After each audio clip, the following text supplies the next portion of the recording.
Guitarists the world over have stood in awe of the unbelievable technique and musicality of Allan Holdsworth. Since his years with Soft Machine, UK, Bill Bruford, and Tony Williams' lifetime, Allan continues to be one of the true pioneers of modern electric guitar. REH is very proud to present Allan Holdsworth and his band in a live studio concert. We'll also hear from Allan as he talks about his personal approach to scales, improvising, and chordal playing. The booklet that accompanies this video contains transcriptions from the concert, along with the examples from the instructional segments. So we hope you enjoy this rare opportunity to get to know a truly outstanding musician, Allan Holdsworth.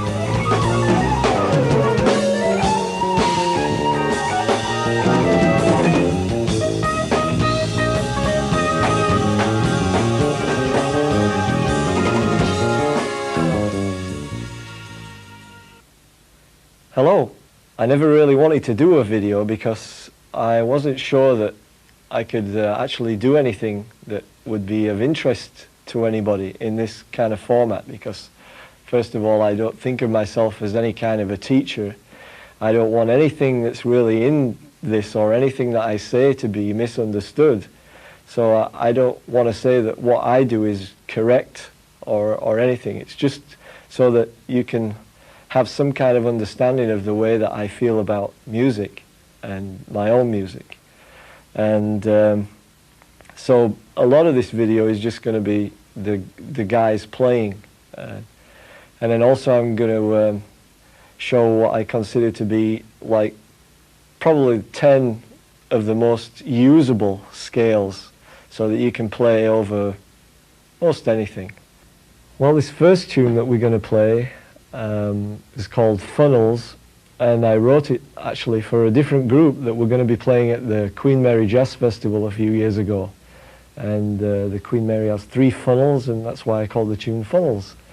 But we ended up not playing it at that gig, but I wrote the tune specifically for that because each one of the guys was supposed to hand a tune in. And I wrote this tune with the same changes for the head as for the blowing, so that it would be kind of easy for everybody to play. But it didn't end up that way. But we, since then, played it with my own band, and well, this is it.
This next tune was actually written by Alan Pasqua, and when I first met Alan, we used to play together in the Tony Williams Lifetime band, and this tune was always good fun to play because it was nice and easy to play over, so it was a good tune for us to open with sometimes, because if everybody was so nervous, you know, if we were in a town where there were lots of musicians or something, then we'd all be trembling. So we'd start with that tune because we could more or less play it.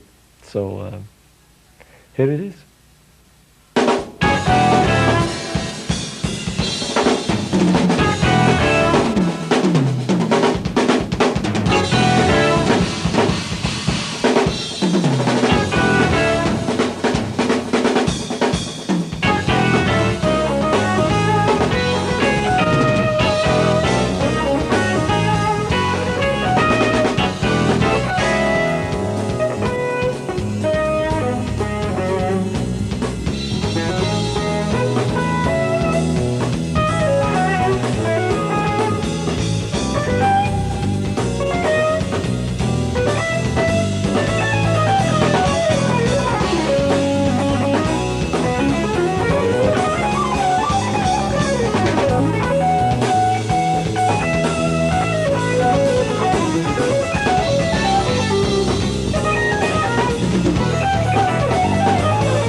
This next tune is a tune from the album of Tavakron called Looking Glass, and it's based around chords where the intervals are pretty wide.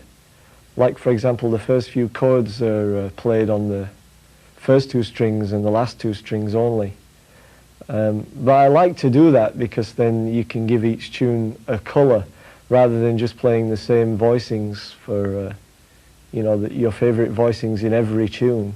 I like to try and make each tune a little more specific than that, so that they have a specific thing that happens more or less in that tune alone, and it's not something that's found consistently in any of the other ones. Although there's obviously, because it was my composition, I guess there's some thread of evidence of lunacy in there somewhere. But anyway, this tune starts with these chords.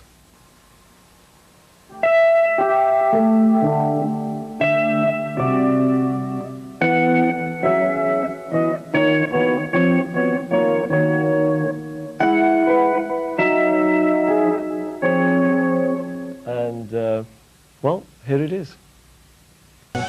Let's take a break from our in-studio concert and join Allan as he discusses improvising, along with his 10 most useful scales.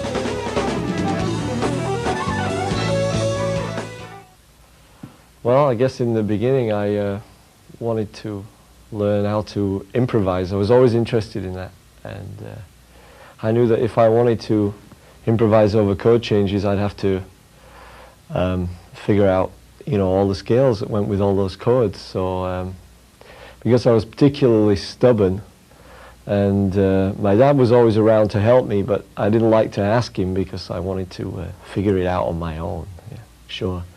But so I guess I started out trying to figure everything out by using math. So I started out using a fixed number, like say the number 1, because of the transposing nature of stringed instruments. You can transpose real easy, which is something you can't do on other instruments.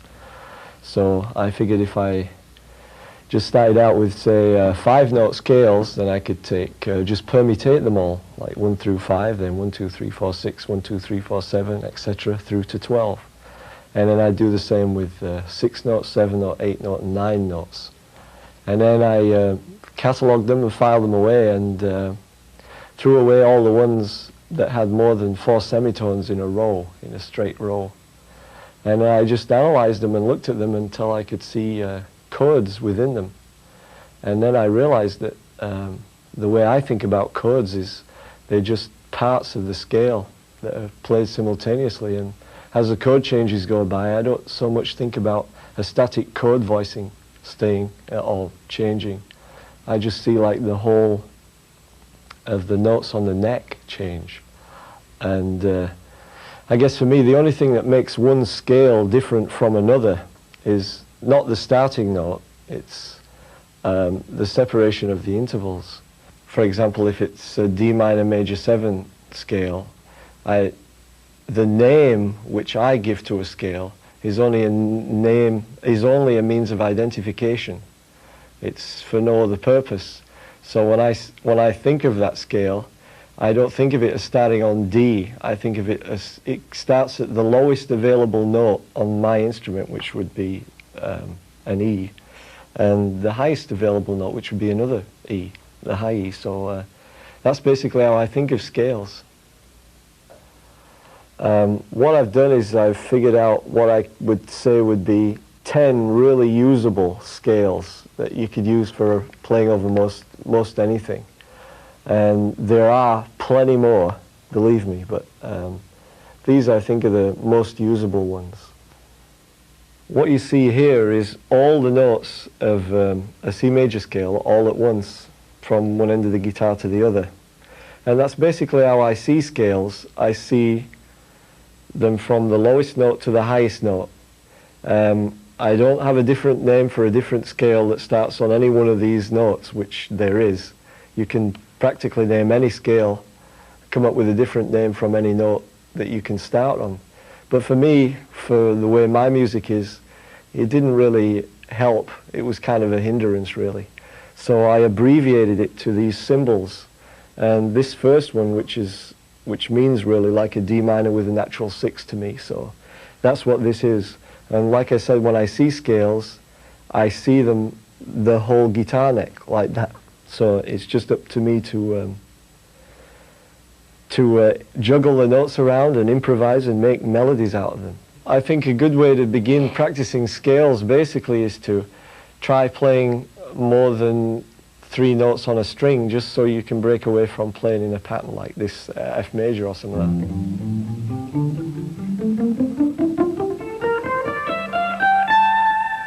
And just start thinking of it more like that. That way you end up in different parts of the guitar. You know, you can start on the low F and end up on a high A or something.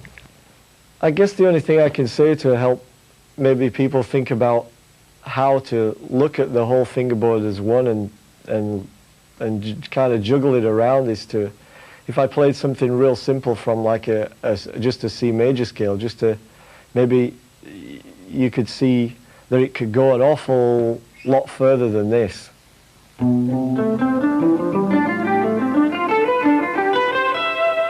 Just as an example of juggling things around.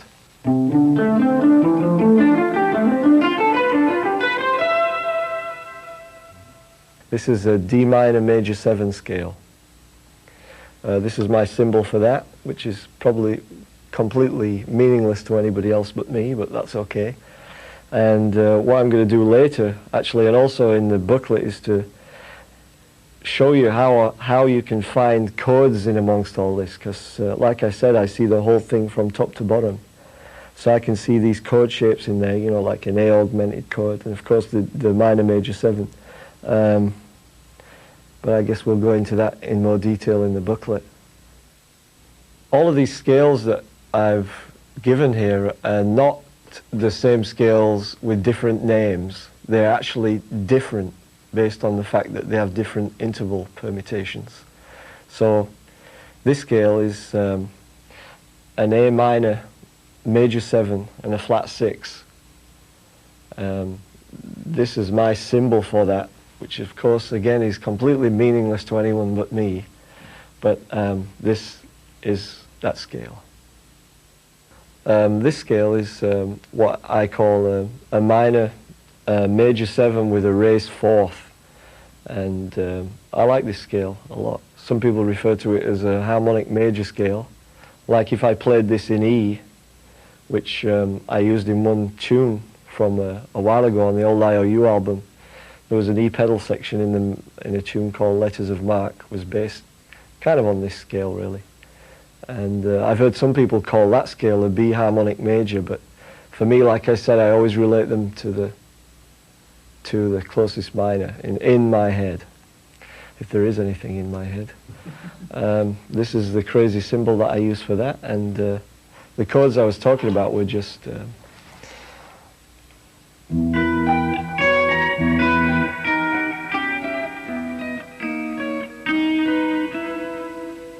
all of those chords just come from that one scale.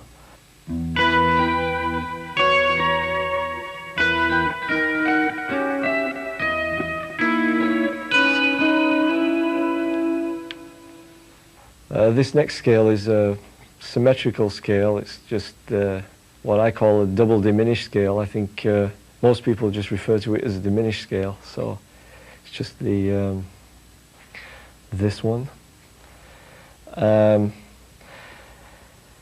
The actual name for it is usually a half step away from the name that I use, because I always think of this scale as being related to an altered dominant chord.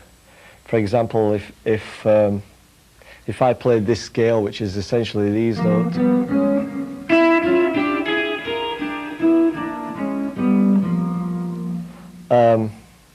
it's actually a G sharp diminished chord. But I think of it more as being like a, you know, like a G7 flat 9 chord. So that's why I use that name. Again, like I said, the name might be a little confusing, but the scale is good, it works. Like I said before, you can find all these hidden chords within these scales, which I'll kind of show you how to find later and in the booklet. But like this one, for example, it's got these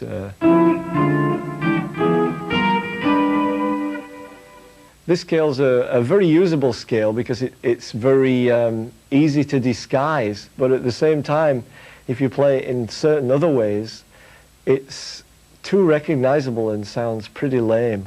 So I always try and, with this particular scale, always juggle the notes around a lot so that it's more difficult to identify.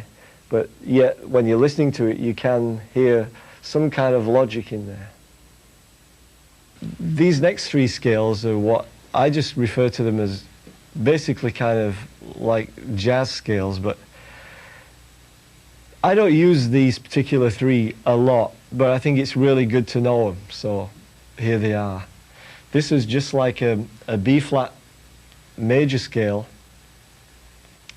but it has the raised fifth in it as well. So essentially, that's what that is. It's,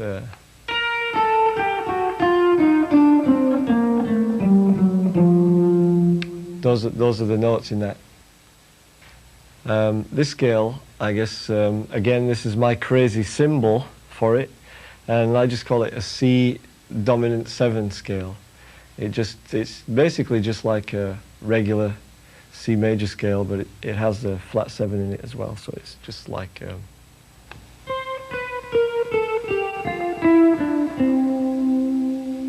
etc. In terms of trying to communicate it, I think I'd call it a jazz minor scale. It's just in this particular key, it's in B minor, and it has the natural 7 and the raised 7 in it.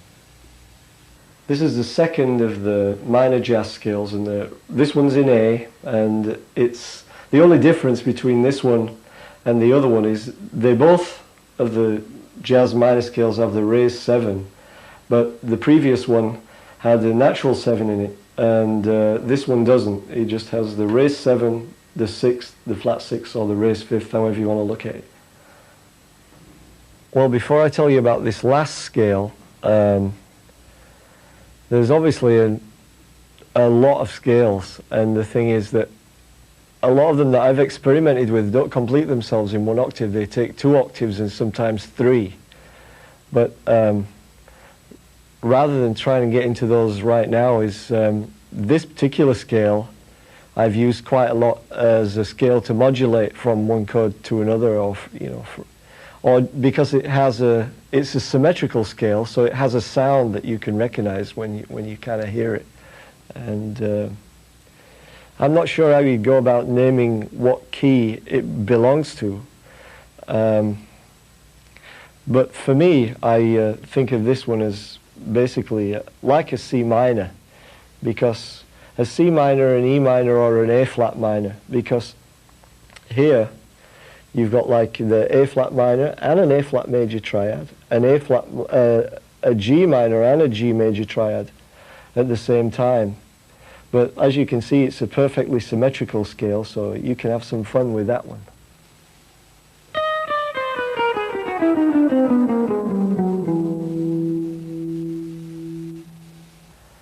I try not to practice anything that I'm going to play, in as much as, like, I don't learn any particular licks or something that I can just play so I'm stringing a bunch of licks together, because that's not the way I think about improvising. I just think, again, about all of the notes, that are available, and you just try and make melodies out of them, and don't let your hands dictate what you think you can do. Take a look at those fingerboard charts and imagine your eyes like dancing on the notes that you want to play, and then forget about whether your hands can do it or not. Just try it. Like I said, a name is only to transmit the information or to communicate it to someone else. And really the communication that we're speaking about really is music, which you don't shout the changes to the people. They only hear the music, and that's the only thing that matters.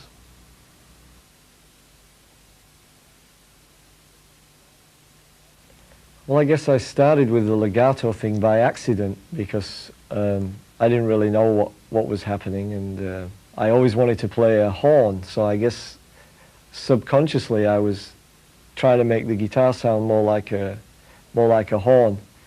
I never really wanted to play the guitar. I don't really like the guitar for me, I love to hear other people play the guitar, of course, but it's just that it wasn't the instrument that I think I would have chosen. If I'd have been given a saxophone earlier, for example, I would have much preferred that. But my dad bought me a guitar instead, so and saxophones were pretty expensive at the time, so I ended up noodling on the guitar. I started out literally just noodling because I had no interest in the instrument, and it just developed over a period of time. So then I started to think, well, you know, an instrument by nature of its name just means it's a tool, like a spanner or a wrench or a screwdriver. It's something that you can use to get a job done. So because I love music, I ended up trying to do it with this. So I suppose I spent the rest of my life, or going to try to spend the rest of my life, trying to make the guitar sound like it's not a guitar. And that's where the legato thing came in, because I just wanted it to be a lot more fluid than was natural for this particular percussive instrument to be. The title for this tune came from me kind of falling out of the pub one night back in England, and there was this old guy walking down the street, and I guess he must have seen all of us hooligans coming out of the pub, and he just looked at us and he said, "Boy, the things you see when you haven't got your gun." So here it is.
The chord sequence for this it's really simple, and we play over the changes, like I said, before they actually occur in the head at the end, or when we return to the thing. So, well, basically it's just an A flat to D flat to D flat minor to A flat minor to like a A minor major 7 to an F sharp, and then a kind of like a C minor over E.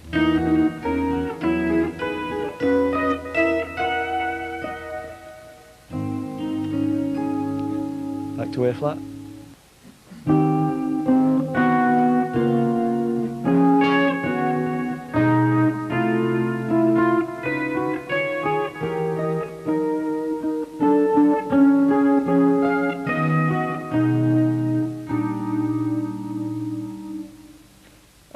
That was basically the first few chords, but the solo section of this tune, we actually play over the sequence before the sequence occurs in the head. So we solo over changes that haven't yet been heard until you get to the end of the tune. Chad Wackerman just did a solo album recently, and the album's called 40 Reasons, and we've been playing a tune from his album, and this one's called Tell. We asked Allan if it was easier or more difficult for him to improvise over his own compositions. Quite often the funniest thing is people will say, oh, well, you write your own tunes, so it's easy to play on your own tunes, but it's not, for me, easy to play on my own tunes. Sometimes I'll write a tune and then have a terrible hard time with it. It's just that when I'm writing the tune, I'm not considering how difficult it's going to end up being to solo over. I don't think about that till it's done. Then when it's done, I go, how am I going to do that?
Allan Holdsworth has long been known for his incredible single-note improvising, but Allan is also a master of beautiful and unusual chordal playing. Coming up next from his home studio, Allan shows us how he comes up with his unique chord voices.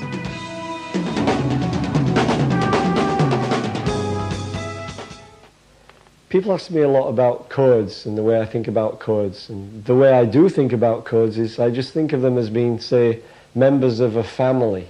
And I think of a four-note chord, for example, which most guitar chords are, as just being four members of a family. Say you have imagine a seat with 8 family members on it, and you say, 4 stand up, Stephen, George, Sarah, Winston, or whatever, stand up, and then you take a picture of those, and that's that particular chord. But they're all members of that one family. So when I hear chords moving from one chord to another, I don't just hear the static voicing of that one particular chord, although that may be important in a head, say, for example.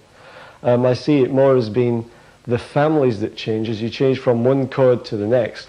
So I just think of chords as being based on scales. So I try to hear the scale shapes move, you know, from one family to the next as the chords go by. Well, one of the things that might happen to you is if somebody says, okay, play me an E major 7 chord, which is a pretty primitive chord, and you'd say, if you haven't been playing very long, you might just play, but that's a really ugly, disgusting, dissonant sounding chord to me. So you could play another inversion of that, say, which sounds a whole lot nicer. Or instead of playing just an inversion of those notes, you could play groups of notes from that family. By family I mean the scale in which that chord is part of. For instance, you could play some of these chords, which are all based on the E major scale.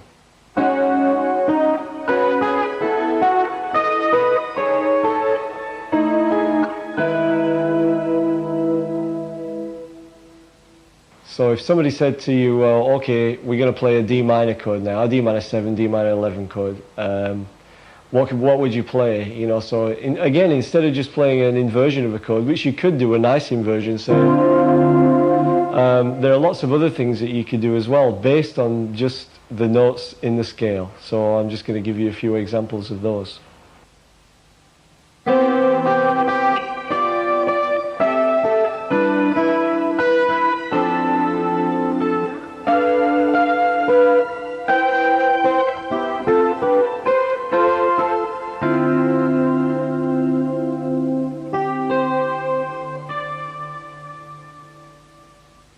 These are pretty basic chords, so as you can see, like a C major, D minor, G7 chord, any one of these notes from the scale will work. So now I'm just going to play some more examples of using the same notes from the same family, but now they're going to be kind of related to C major as opposed to D minor.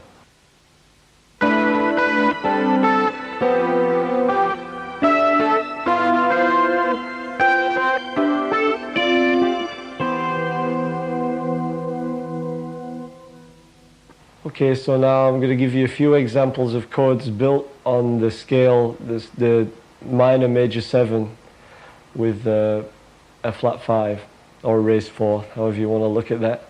And here it is.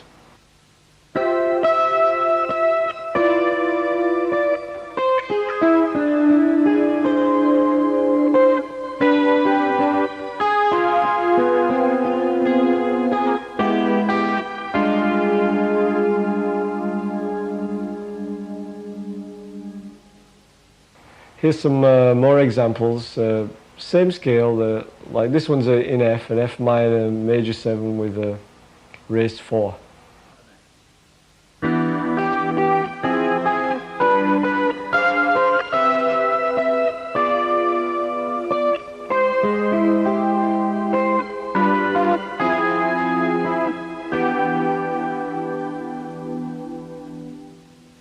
This would be a good time to check out the charts, because that way you can take a chord or a voicing that you really like and see if you can fit it or find it somewhere in the scale, and then take each one of those notes and move it up to the next step in that particular scale. That's all these are, they're just chord scales. So here's another example.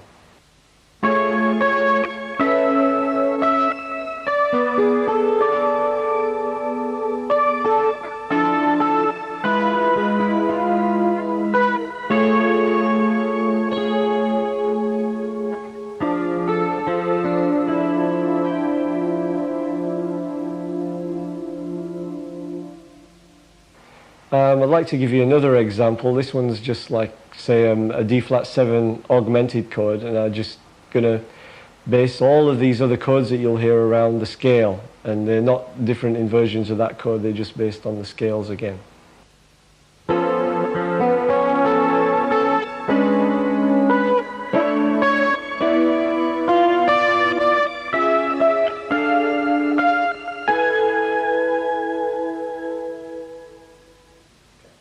These 10 charts that I drew up, I think, for me, they're the most usable and practical scales, because they allow you to improvise using these scales over most of the chords that you would come across.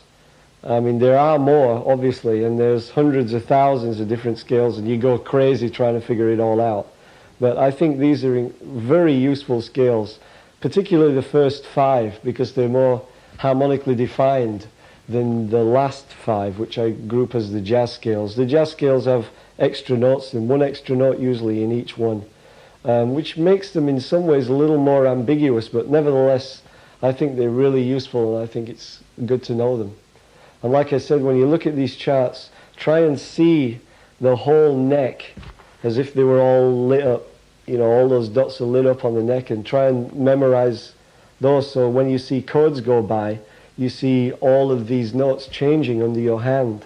So you can make melodies from them. The idea is really to make music, because really names, like I said before, they're not important. It's just the language that we're trying to speak is music. So that's the bottom line. If you can make melody from the thing and make some music out of it, then it's okay. Well, this tune is called House of Mirrors, because it kind of reminds me of like being in a house of mirrors, because it modulates a lot, and I like that. You know, that's why that system of numbering chords, like for example 2-5-1 or whatever, doesn't really work too well for me with my music, because they move around too much to ever have one that stays a 1. But I guess because this tune does modulate a lot, that's where I came up with the title, House of Mirrors.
Well, I'd like to thank all the chaps, you know, Schooley Smithson on bass, Steve Hunt keyboards, and Chad Wackerman drums for really helping me out on this. They did a great job, and thank you, chaps. Well, I hope it wasn't too much of a miserable experience, and I'd really like to think that you can get something from this. And the thing that I really wanted to get over is that I really am a big believer in trying to figure out ways to do things on your own, because then they become more meaningful to you. You understand them on a much deeper level than you would if you were just repeating something parrot fashion or something that someone else showed you. Because sometimes, even though you would know or understand eventually what you'd been shown, for some reason there seems to be something missing in that for me. So I really like to encourage everybody to try and work really hard on their own to develop themselves. So good luck.